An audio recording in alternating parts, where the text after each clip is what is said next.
I had an incredible conversation tonight with Nagad. So she went live and she started talking about traumatic relationships. And it really it caused me to bring up sort of experiences that I've had. I've dealt with these experiences like completely at this point in my life. So talking about them is not traumatic. But I realized that there are so many women who, man, like they have not had the opportunity to explore the feelings wheel, and they certainly have not had access to as much therapy as I've had. At this point, I think I'm up to like 3,200 hours of therapy. I've had a lot. I've had like cognitive behavioral therapy, just talk therapy, and trauma therapy. So just hours and hours and hours of sitting with a therapist and talking about interactions that were current, interactions from the past, things that I'm thinking about, familial relationships, all things around like motherhood and womanhood, just so much I've unpacked, and that has really helped me form a lot of my opinions. And so some of the things that Nagad was talking about tonight, I think my perspective is very different from hers, because like I am a person who has actually experienced rape. I've only been raped once. That's not some how do you say it, like feat. I'm not saying that to like promote it as being positive. Being raped at all is awful. But I do realize that there's a lot of people who are immigrating to America and they are coming from like war-torn spaces, especially African women. So the amount of times that they've been raped are just insurmountable. People can't even count. So it's kind of like, I think it's sort of ridiculous to have serious conversations about purity politics and body count when you're living among people who are like war victims of like like human trafficking. Okay, people who are forced to work in those like massage parlors. And those people exist in the same society that you exist in.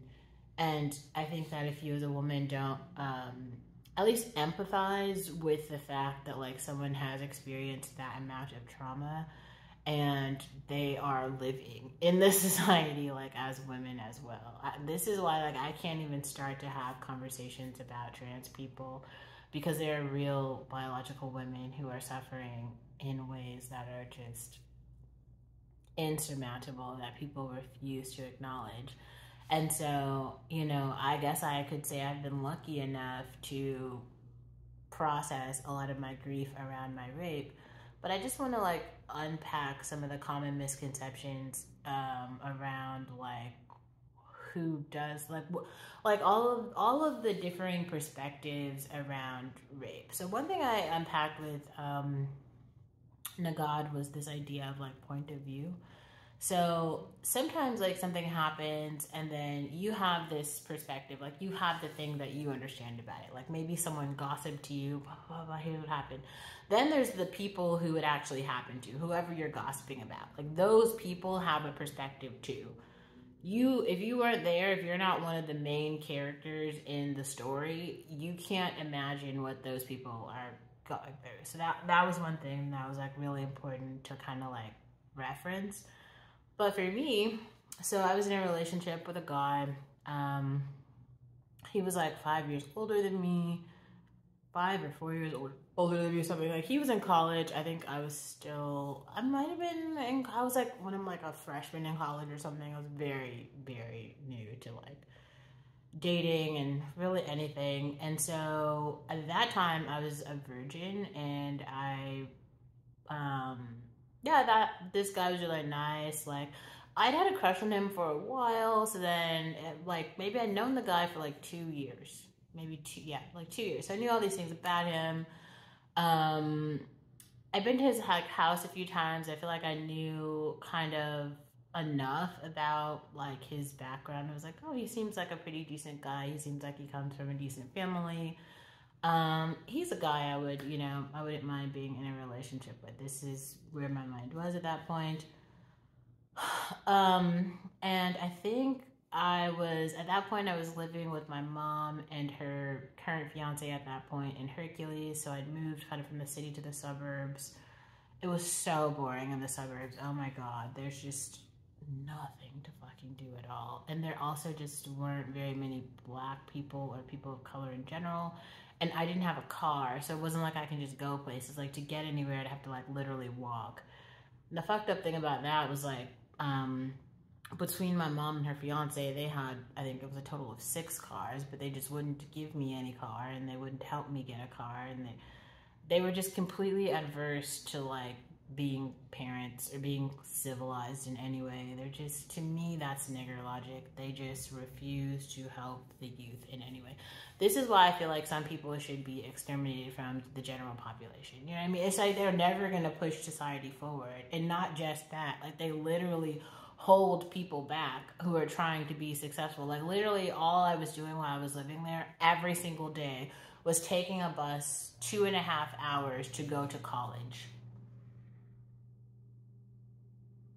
College that neither one of them would pay a penny, a dollar, a red cent for. They weren't paying for anything. The only thing that they were doing is, it was a free, an unoccupied room. Okay, no, there was nobody living in the room. The room was just available. And I was sleeping in the room while I went to college, and then, like, if there were 24 hours in a day, I spent 19 of those hours studying. All of it was occupied with academia. Because I was just like, they're never going to give me anything. Like, I'm not. Anyway, so then there was, like, this guy, and I was like, oh, wow, he's so interesting. He's, like, cute. I remember him from when I was, like, living in the city. Let's just kind of have a relationship with him, kind of, right? And he started using terms like, oh, like, I'm your boyfriend. And I was just like, I don't really believe in boyfriends, so you're not my boyfriend, but, you know, we are going to be friends or whatever. So he would come and he would, like, pick me up some days, and then blah, blah, blah. And then I think I ended up moving from,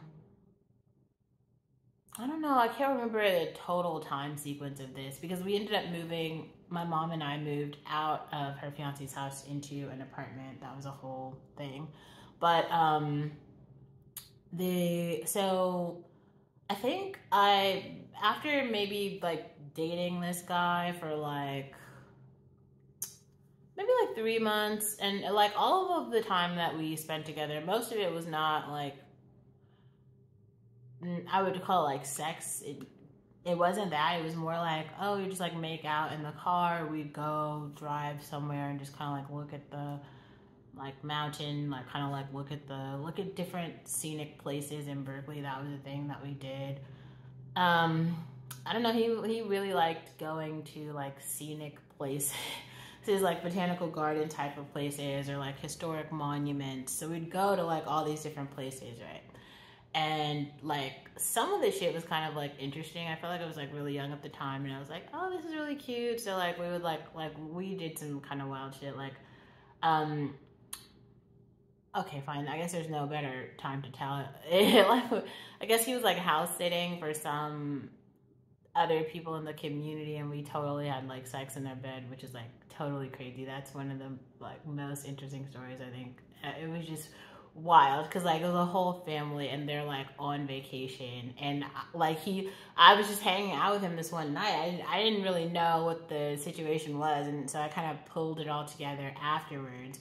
But we were just, like, hanging out, and he was like, oh, you know, this is my cousin's house or something. It's not his cousin's house. He was, like, literally just, like, house sitting for, like, his neighbors. And so he lived in, like, the Berkeley Hills, and so it was, like, the streets are super weird, too. Like, when you get up there, it's, like, a one-way type of street, and it was just like, okay, this is a lot. But I go, and I'm like, oh, this is fun. Like, this is great. And also, like, some guys are really good lovers. So I would definitely say, like, his, like, size and width was very nice for me where I was at that time. And yes, so I really liked being with him. It was very nice. We'll put it that way.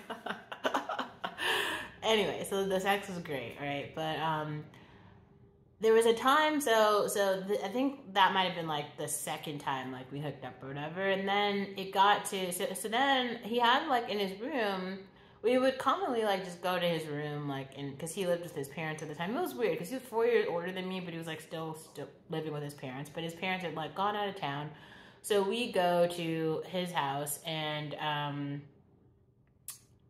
I'd been to his house before. His parents weren't really there, but I'd been there before. And we were just kind of like looking and like hanging out. We watched like a show or something. And then okay, so we were like talking. We were talking.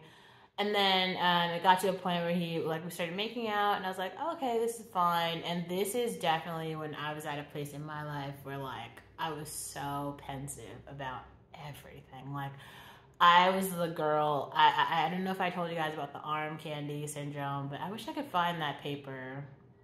I might be able to find that paper, and if I can, I will share it with you guys. It is a story about me at a time in my life when all I had were my looks. I mean, my entire identity was based on my physical appearance. Like, there was no depth to me. Like, I had interests, okay? Like, I participated in sports at some point in time, but, like, none of that really helped form my identity because I didn't really have very many meaningful relationships. Like, the meaningful relationships I thought I had were actually just fake friends. And so that was very strange. And then, so this particular time, right, this guy definitely seemed like he wanted to go, like, further. And I'm like, I don't mind. I think sex with him is great. Like, I don't mind having it. But so first we're just, like, making out. Like, he's, like, kissing me. I'm like, okay, this is fine. And then he literally, like, grabs my shoulders and, like, pushes me down, right? And I'm like, okay, like, and this dude's bigger than me. Like, at that time too, I was pretty small. I was like maybe if you think whatever size they believe I am now, I think I was maybe like 60 pounds lighter than I am right now. Okay, so this guy, he like pushes me down, he like flips my physical body over on the bed, and he like literally pulls my pants down, like pulls my underwear out, and then just, if you've ever seen, well, I'm not gonna assume people here watch porn, but there's parts in sex where you just see a dude and he just completely like just goes for it, right? Like there's no sort of like, you know, intimacy where the woman's like, oh, like, I'm ready now. Like, if you're a woman and you have actually had like good sex, you know, there's like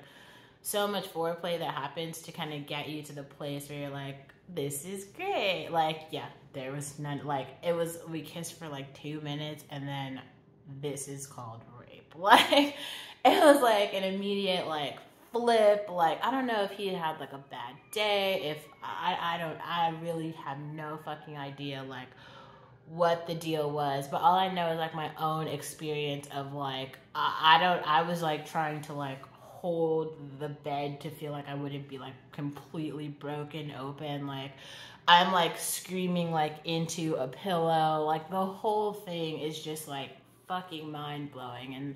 And then, but it's like in my mind, I'm like, this can't be rape. Like, there's no way this could be rape, because like I've been with this person before. Like, I'm basically in a whole ass relationship with this person. Like, we've had sex before, so this isn't rape. So then like he finishes, right? I am like shocked. Like, I didn't even have words to say. So all I did was I just like grabbed all of my clothes and I like ran to like the corner, and I kind of like start like putting on my clothes. And he's like, do you want me to take you home? And I was like, I couldn't even talk. I was just like, And then so he takes me home, right? The whole car drive, like, I don't even say anything. When he gets to he like drops me off, you know, I get out of the car. He's like, bye. You know, he kind of tries to give me a hug, and I was just like, And then I go in my house, and I just like, I remember, I think I went into my closet, and I just like closed the door, and I just sat there, and I like shivered and cried for like 3 hours. Just so for 3 hours, I just shivered and cried, and I don't know what the fuck it was, but I did this scratching thing. Like, here was the carpet and the floor, and I just kept going like this, and it was like a back and forth type of movement, and it was so fucking weird. Like, and there was nothing to say. Like, I wasn't at a point in my therapy journey where I had words. So I didn't, like, I definitely had, if I think about it now, there's probably a few people I could have called. I probably could have had a pretty serious conversation with my mom about it, because I was living with my mom. And I was living with her fiance. I probably could have talked to them about it, but I felt like they wouldn't give a shit. Like, I had a brother, and I was just like, what does what could he do? You know, like, I don't think he would care either. But when I think about it, I had a friend at that time, Stephanie, who probably would have been a really good person to talk to about this. And I don't know why I didn't call her.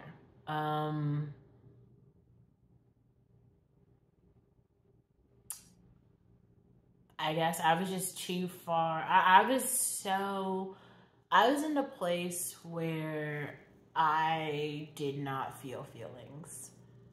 Like, I was not in touch with my feelings. So I just took the rape as a part of, like, something natural or something that happens to me. I didn't identify it as something that was, like, abnormal. And it wasn't even until, like, maybe, like, 2 years ago, there was, like, some girl who was in a relationship with that guy. The guy who was he was in a Kanye West the performance, and he's like the slasher dude. This is a pretty high profile case, but she was in a relationship with him, and she finally came out and started talking about, you know, how he raped her and how she was like abused and how it was just so awful for her. And I was like, wow, that's the same way I feel. I've never heard any woman talk about that experience. That's the same experience that I'd had, and no one talked about it. And I remember after that, like 3 hours of kind of like clawing at the carpet and just completely crying. Then I took cause I had, so my mom and her fiance were upstairs, and I had the whole downstairs, and there was like, I had my own like bathtub and bathroom and stuff. So I ran a tub of water, and I played the album Frank, because that was like the only album that I had at that point that processed like emotions in a way that I thought was real. And so I played the album, and I just sat in the tub, and I had this like Dr. Bronner's like rose soap, and I put it in the water, and I ran a bubble bath, and I felt like if I stay in the tub long enough, maybe I can like wash the rape away. Right? Like, maybe if I stay in the tub long enough, I can wash the rape away. That's what I thought. I was like, it'll be fine. Like, I will be okay. And I will say, like, now I can talk about it and I can call it rape. Then it didn't really feel like that. It just felt like something that had happened. It felt like something that was supposed to be okay. And the reason that I guess I'm bringing this up tonight is because in the conversation that we had with Nagad, so I shared this story in the chat, and I was like, yeah, but I don't understand. Like, so this is the guy I was seeing at the time. Like, he is now friends with some other guys I know who I actually kind of like respected, and to me that feels unsafe. And she was like, but why do you think the other guys would care? And I was like, what do you mean? And she's like, I don't understand. Like, why do you feel like the other guys would care? And I said, because if the other guys were human, then they would care. So there's something about their own inhumanity that makes them not care. This is a part that I just want to address, that I want other Black women to kind of be weary of and to be serious about. I've been around a lot of communities of different racial groups, and like, violating women isn't something that is like, I think that some Black women should really go listen to white women talk about their womanhood and kind of like their inability to kind of like compete with masculinity. Like, I think that some of you have not been in like real relationships with masculine men to understand that they are stronger. They are bigger. They are more powerful, and they are scary. So this idea of like total equality is a facade. Don't get me wrong, you have opportunities to like do stuff in society, and you can definitely like make it on your own. You guys are watching me make it on my own, but at the same time, I am not stupid enough to believe that, like, The Rock couldn't come and knock me the fuck out. Like, he's huge. You can even go listen to other men sit here talking about how they would not be able to fight bigger men because they would kill them. That's just real. Like, this is still the animal kingdom. So everyone can feel their feelings about politically correctness and how Will Smith shouldn't have slapped the shit out of Chris Rock. You can passive aggressively have opinions about why and how that happened, but if you just watch the video with no sound and you watch the physical power of tall, big ass Will Smith knocking the fucking shit out of Chris Rock and him as a literal human male not being able to defend himself. Like, I'm sorry, but like there has to be some sort of self-defense mechanism. Like, this nigga knew he was gonna take the hit. Like, like anyone else, even me, I would have been like trying to fight it off. Like, he didn't even try. Can you duck? Can you do something? Like, that's some shit you learn in like kindergarten, bro. He didn't even try. He like knew this was about to happen. He's gonna have to take it. And that it's kind of like when you watch those movies like Anaconda and like the smaller creatures that big ass snake is about to impale. They just see it coming and they're just like, okay, this is happening. And they just die. This is still the animal kingdom, so we have to be real about that. I just wanted to share that story. I personally have done probably all the growth that I'm gonna do from that experience, but I did want to share it because I can only speak from where I stand. And unfortunately, I know quite a lot of other women who've dealt with rape, so maybe I've like normalized it in a way that I shouldn't. But maybe there are some of you who have not experienced rape, and hopefully you'll never have to experience it. But if you are one of those people who has no empathy for people who experience rape, and then one day the rape does happen to you or someone that you know, or, you know, something else might be quite real. A lot of mothers try to shelter their own experiences of rape from their daughters because they don't want their daughters to even have a notion that sort of thing could happen. But if you were real and you had real conversations with your mothers and grandmothers, you would actually realize that the women in your family have been raped. And no part of that is funny. And they probably have suppressed those feelings so deeply that they feel so much shame about it. They don't talk about it. It isn't helpful. It's not going to help them live real, meaningful lives. It's helped them build barriers around certain things. I don't think that it's useful in moving forward in a way that is real and meaningful. It's one of the reasons I covered Billie Eilish's Power. Maybe I'll put that in the link of this description box. It does talk a bit about rape. That song is about rape. There's probably others. I don't know. I don't really want to be the person who's writing songs about rape. But I might write songs about anger. Yeah, if this story resonates with you, feel free to comment. If you actually have a meaningful comment,